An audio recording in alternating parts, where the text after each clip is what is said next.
Hamisa. Hi. I'm so excited because we've only spoken many times on the phone. We did it at Instagram Live, self-made. That's where it started. And you're now in New York, which we helped you come to New York, right? Yes. So it makes me feel good knowing that we can help you and help anybody who wants to come and visit. How happy are you to be in New York? I am very happy. It's my first time in New York, and then it's my first time seeing you in person, so I'm very happy. Yeah. Do I live up to all your expectations? You do. You're a sweetheart. What? Tell me one good quality about me. You are amazing. You're very kind, and then you speak very nicely. Like the tone, the accent, everything is just perfect. Thank you. Yeah, and it's different from everybody I've met here. Thank you. Yeah. And my first reaction when I met you is, oh my God, I can't believe she's actually prettier in person. Oh, thank you. And taller. A lot of people think I'm short. Correct. And taller. You're right. And taller. Yeah, a lot of people think I'm short when they see my pictures. And then everybody's like, oh, you're tall. You're actually very tall in person. I'm like, yeah. So I asked you when we first talked, the first question I always ask is about what does self-made mean? So I'm going to ask it a little differently. Over the past 2 years with COVID, and now we all get to travel and get out, what's life mean now more than before? I think for now we appreciate life more, and if we forgot there's, I don't know, like death or sickness here and there, I think COVID actually caught up to us and actually made us realize, and it actually made us stronger. I can say it made us stronger, and it connected people, like especially during lockdown. But we didn't have lockdown, but everybody just went back to their families. Everybody just got closer and closer every day. So I think we got to appreciate life a little bit more than we used to. And yeah. But for business, it wasn't really easy at first. But luckily for us, we didn't have our lockdown in our country, so everything kept on going. But things weren't moving as they should, because especially if you have customers from other countries and stuff, it was a bit hard. But here we are. You're in town. You're shooting a video tomorrow. Yes. You for a new song. Can you tell us? Yeah, the new song is called Pop. And it's B.O.B.. it's more of a club song. Yeah, it's more of a club song. It's actually my first official clubbing song. Like, yeah, so I'm a bit excited. How do you get inspiration for that? I think when my manager said we should do something like that, especially because we involved Belaire and Boom Boom in it, so we really wanted to make it a club song, because you cannot be singing about champagne and then you're sleeping in a sleeping song. So yeah. Does something like, let's use Belaire and Bamboo, does that give you inspiration? Yeah, it does, and it actually makes it easy, since I work with the brand, so everything is easy. So now you've got a song you're releasing called Wewe. Yeah, it's called Wewe. Which means, in Swahili, it means... In English, it means you. English, it means you. Yeah. It's a love song. Yes. So where did that inspiration come from?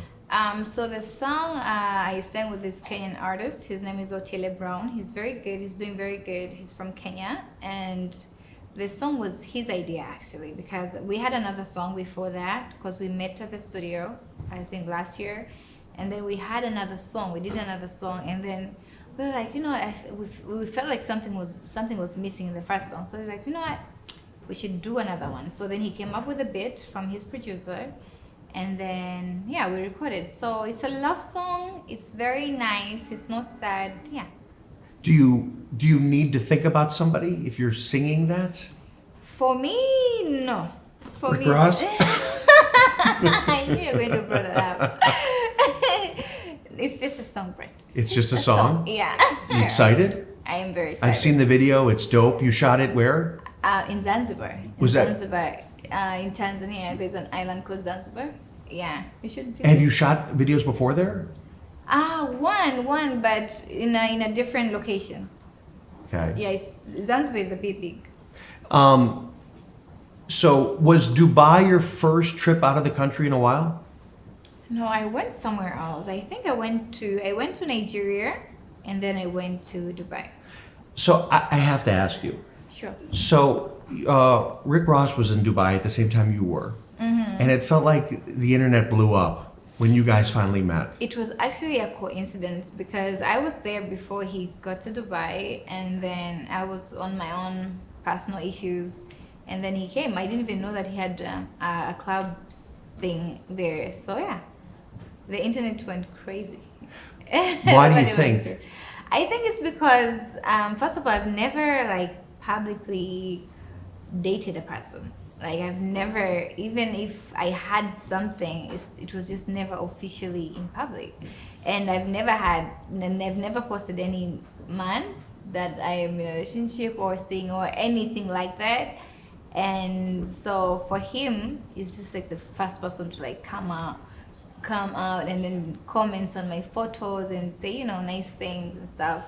And you know, he's a big guy, so everybody was excited, I guess. Tell me one thing that surprised you about Rick. In person? Yeah. He's very friendly. Yeah. He's very friendly. It's very easy to talk to him, and yeah, and then the way he speaks, like the way he talks, is his exact way, like the way he raps. Interesting. I was like, am I listening to him? Well, is he singing? So I was like, oh, okay, you're actually talking to me. So yeah. Are you gonna see Rick while you're here in the U.S.? Yes, I think we're going to Miami. You know that we're going to Miami. You have to tell me. Yeah, I think we're meeting in Miami. Yeah. Do you have the biggest female following in Africa? Yes, I have a lot of women following me. Yeah, and men too. What do you think? What do you love about your fans?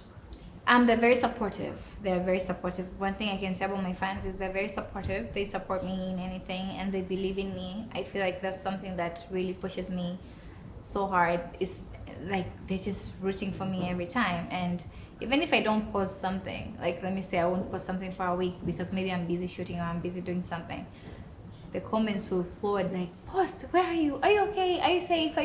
They'll start like calling my managers and stuff and asking if I'm okay. Like, where is she? Can she post? Is she alive? Is she well? I'm like, okay, here now. So I used to not like the internet that much. I used to be very low key, but because of my fans, I feel like they're the ones who actually push me into being in the spotlight. To me, it sounds like you're inspiring them. Yes. Yes. Does it feel like a lot of responsibility? It does, because now you don't want to let anybody down. Oh. Yeah, you're like, you know, because I'm this person who does things because I want to do them, because I feel like doing them, and I feel like I'm doing something good for myself, and I'm doing everything for myself. But then when it comes to the fans, now you're like, you know what, I shouldn't do this. This is bad. I shouldn't do that. I should do this. So you always have to live, I don't know, to the expectations. Are you different from your Instagram? I'm very different. If you go to my Instagram, you see me looking good all the time. You know, everything is clean here and there. But no, I don't look like that all the time. Sometimes I look very rough. And sometimes I'm not all dressed up. Sometimes I'm very busy. When I'm at work, when I'm working, it's a different me. So, but I like when they get to see the cute me. The one who's got it all covered. Pants or skirts, dresses? Between what and what? Pants, skirts, dresses. Dresses. I can definitely say dresses. You're a girly girl. Growing up, I used to be like tomboyish, like dressing like a sexy tomboyish. Like I can have a jeans and then a crop top and something like a hat. But then when you grow and then you have a brand, you need to present yourself in certain ways. So I feel like I'm more comfortable with dresses. Yeah, but it depends on where I go or whatever I'm doing. What do you want to most impact for your daughter? For her to be a good person, to have education, like for her to get education more, and for her to be a good person, and for her to have the strength to handle whatever life will throw at her. And I pray to God I'll be there guiding her. Yeah. What's next in 22, music-wise?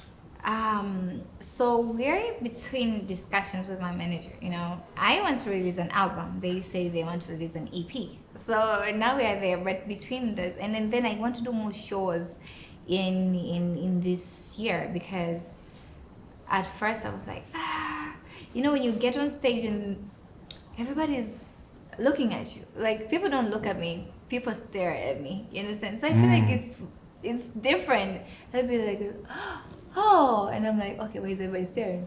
So this year I actually want to do more shows and I want to be more free and to be like, it's okay when people are like looking at me, staring at me. Can you walk down the street at home and people won't recognize you? No, that's not possible. So what's it in New York? Has anybody recognized you yet? And you just got here. I just got here, not yet, and I like it that way. I was gonna say, does it feel different? It feels better. It feels better. It's very free. I can do whatever I want on the street. Nobody will care.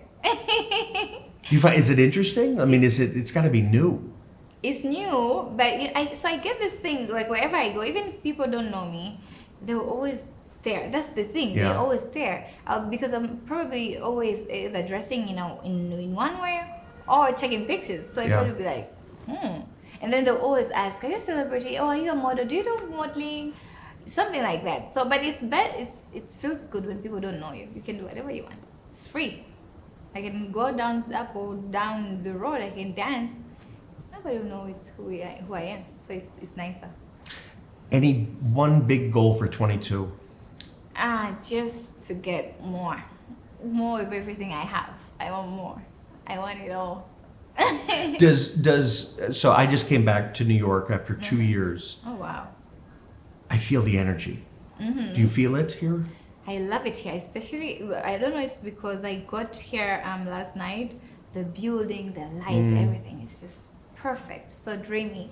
I haven't experienced the afternoon one because I've been here the whole day, but maybe tomorrow I'll look around or drive around the city and then I will see what New York has to offer. What do you think of our space? This is beautiful. I have everything I want here, from the makeup room to the pink area to everything to the champagne. Does it give you the Belaire Belaire. Inspiration? Yeah. Actually, I want to have that sofa there to my home. I don't know what I'll do, but I'll make something like that. Hamisa, cheers to you. I love you to death. To I a love lifetime you of so friendship much. ahead, all right? Yeah. Cheers. Yeah.